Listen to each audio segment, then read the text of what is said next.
Oi, tudo bom? Aqui é a Bruna, estagiária do Maveris, e eu tô aqui de novo para agora falar sobre pincéis.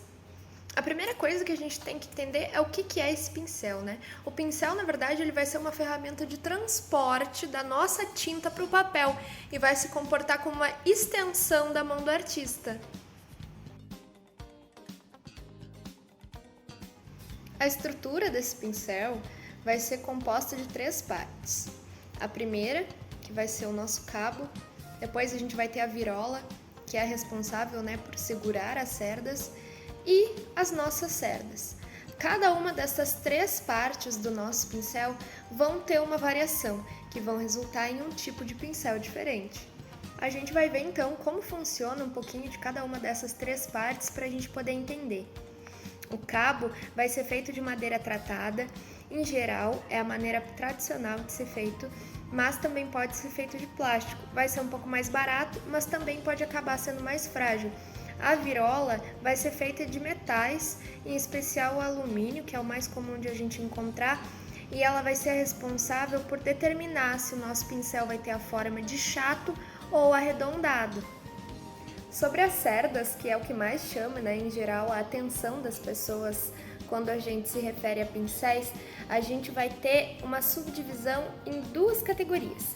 A primeira, que vão ser os pelos, que vão ser cerdas provenientes de matérias-primas naturais. E a segunda, que são os filamentos, que são as cerdas sintéticas. Dentro dessa subdivisão, nas cerdas naturais, a gente vai ver o quê? Que elas são de uma produção mais antiga e mais tradicional. A gente vai ter também como característica principal uma maior absorção e qualidade. As matérias-primas de cerdas naturais mais comuns que a gente vai encontrar são os pelos de marta, de pônei, de cavalo, de esquilo e até de porco. Em seguida, a gente vai ter os filamentos sintéticos. Eles passam a ser produzidos a partir da década de 70 por conta da escassez do pelo de marta para a fabricação dos pelos naturais. Eles vão ter uma maior possibilidade de uso e hoje eles são encontrados com maior frequência. Eu trouxe aqui alguns exemplos, então, para a gente falar sobre as séries e numerações. Elas vão determinar, respectivamente, a coleção do pincel e assim por diante o tamanho de cada um. Assim, a gente pode ter, então, como medida, nos pincéis chatos, a largura da nossa virola e nos pincéis redondos, o diâmetro do círculo da virola.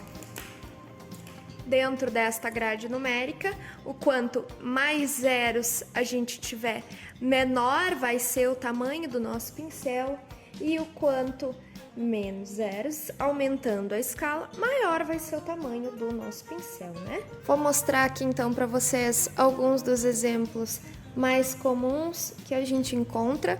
A gente vai ter então os modelos circulares e circulares com ponta, que vão ser mais propícios para a realização de técnicas aguadas por obterem uma maior absorção. Então, eles são mais indicados para tu trabalhar com aquarela, nanquim e este tipo de técnica.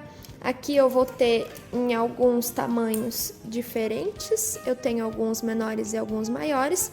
Aqui eu tenho pincéis da Giotto e da Ceramic.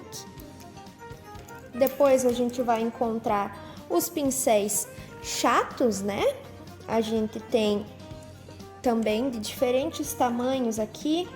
Eles têm uma base achatada, eles não absorvem tanto e eles são mais firmes. Então, em geral, eles permitem uma maior espalhabilidade da tinta, em especial se forem tintas mais grossas, como uma acrílica, por exemplo. A gente também vai encontrar dentro do nosso mercado esses pincéis aqui, que eles são pincéis com reservatório de água e cerdas sintéticas. Eles servem especificamente, então, para a técnica de aguada, só que com o reservatório, sem que tu necessite ficar mergulhando ele num vidrinho que tu tenha para realizar a tua técnica. A gente vai ter também, então, outros modelos no mercado que eu não tenho aqui para mostrar para vocês, mas que variam entre língua de gato, leque, filete, chanfrado, que na verdade vão o quê? Nos proporcionar que a gente consiga fazer alguns acabamentos diferentes dos tradicionais com os pincéis chatos e redondos que a gente tem. Por hoje é isso, agradeço vocês por terem acompanhado o vídeo e fiquem de olho que logo sai o próximo, viu? Um beijo e até mais!